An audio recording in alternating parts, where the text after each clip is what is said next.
Over on Washington's Landing was a relatively new company that started out in 1992 with automated healthcare, but is now McKesson Automation. We make robots for hospitals.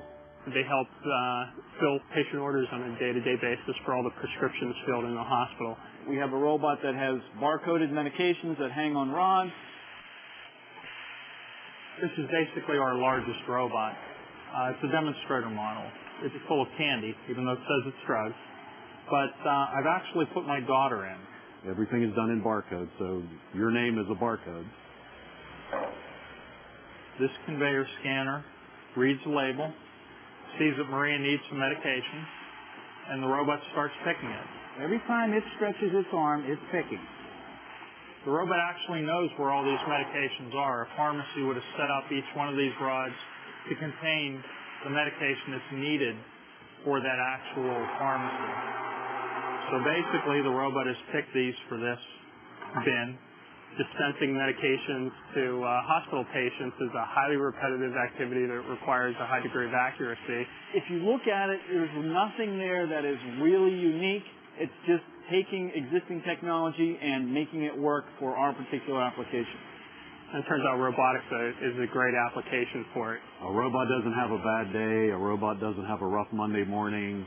You know, they work all the time without any complaints, days off, things like that. It's also not bored. It likes doing this. Rich Lunak, now president of McKesson Automation Group, has been part of all this since the pharmaceutical robot was just an idea.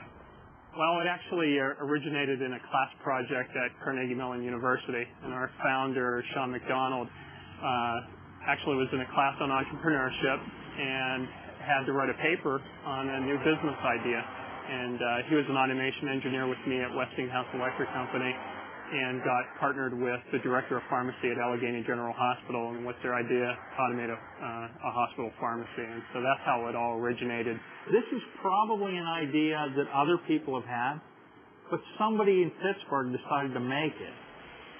You know, I like to think that there's something special about Pittsburgh, you know, certainly the blue-collar work ethic. I think that the mix of high-tech and kind of low-tech that you find in western Pennsylvania makes it a unique environment for developing a moving product. Okay, so here's our new control cabinet. That's Al Bowers, main engineer on the first robot, and now engineering manager. I think because we're crossing boundaries between electrical and mechanical and computers, it's difficult to find that mix of skills in other places. And also, we just have a great academic base. You know, we've been able to attract the best employees, you know, in our industry, and I think that's a great competitive advantage. We don't just have good engineering schools; we have good technical schools also.